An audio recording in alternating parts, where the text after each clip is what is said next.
Welcome to this HCP Live Peers and Perspectives presentation titled Reducing Cardiovascular Risks During COVID-19. I'm Dr. Deepak Bhatt from Brigham and Women's Hospital and Harvard Medical School.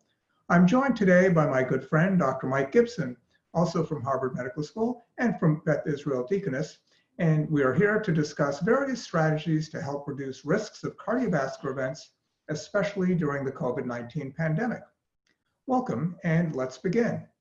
Well, first of all, Mike, I've got to say it's great seeing you, albeit virtually, and I'm looking forward to chatting with you a bit about COVID-19, hopefully some pearls that we can come up with for the audience. But, before getting into the scientific, maybe I can just start with the personal.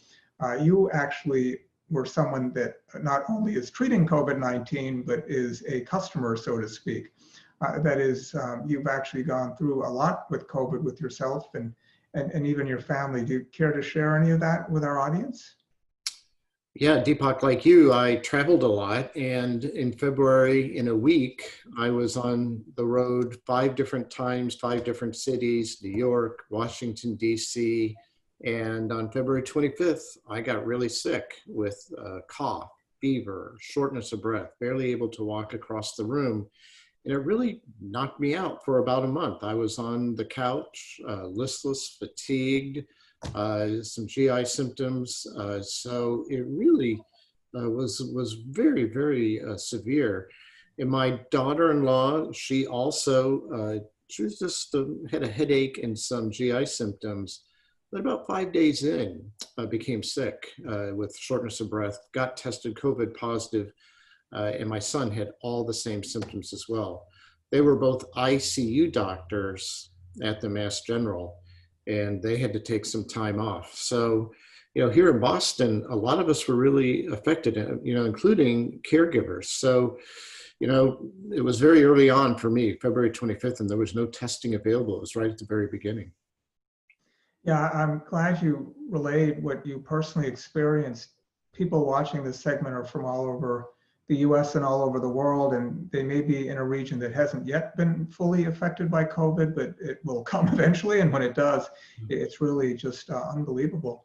And Can I give another word to the audience, Deepak? When I was 33, yes, I had ARDS from varicella pneumonia, SATs in the 80s, complete whiteout of my lungs, hepatitis, cerebritis, everything, a platelet count of 10.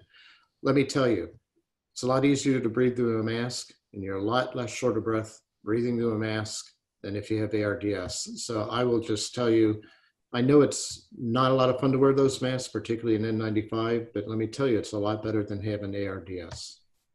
Yeah, no, that's a good message for healthcare workers and just people out there. I think the masking and social distancing really are very key, and I don't think we can seem to say it enough. Yeah. Well, maybe we can get into some specifics about COVID-19, and perhaps you can just describe to the audience what you think the risk factors are that make people more vulnerable to complications if they do get COVID-19, or even to get COVID-19 in the first place. Well, today there was a publication that looked at a random sample of 61,000 people from Spain. And for me, at least, what was striking was that the incidence was fairly constant, or prevalence, I should say, of antibody tests being positive was about 5%. And it was similar across a lot of age groups. It didn't vary that much. It didn't vary by gender. So in terms of being infected, it was fairly constant across a broad group of people. I also have to say, for Spain at least, there was no difference based upon socioeconomic status. That's different than in the United States. When you look at cities like Baltimore, people who were Hispanic in last week had a 42% rate of testing positive. Here in Boston, Deepak, 36% of the Latinx community in some of our densely populated areas were positive. So the theory is that the Latinx community, there's greater population density in some of those communities. They have, work that requires they go into the workplace. They can't work from home as often, and they are facing a higher risk of getting the infection. Now, when it comes to who's at greater risk or greatest risk of complications, the story is a little different. There you see the people who are older are at much higher risk. Diabetics face a higher risk. But Deepak, you may know in the past week, there was some data that showed that the virus can attack the islet cells. And some people can develop new onset of diabetes. So not just old diabetes being at risk, but you're at risk of contracting diabetes. And then of course, other comorbidities, things like high blood pressure have been a risk factor. For me, it's a little confusing. I'm not sure if it's the high blood pressure itself, or is the high blood pressure a marker or a surrogate of some kind of ACE receptor pathogenesis here or treatment with drugs. So that one's a little less clear, at least in my mind. But the other big issue is race and mortality. People of, say, Latinx or Black communities may have a higher risk of contracting the virus. And that may in turn lead to a higher mortality or greater numbers of people dying of those different ethnicities. But there was a New England Journal article that said, compared Black to white ethnicity. And if you do a race where both parties have equal numbers of patients, the relative risk was the same.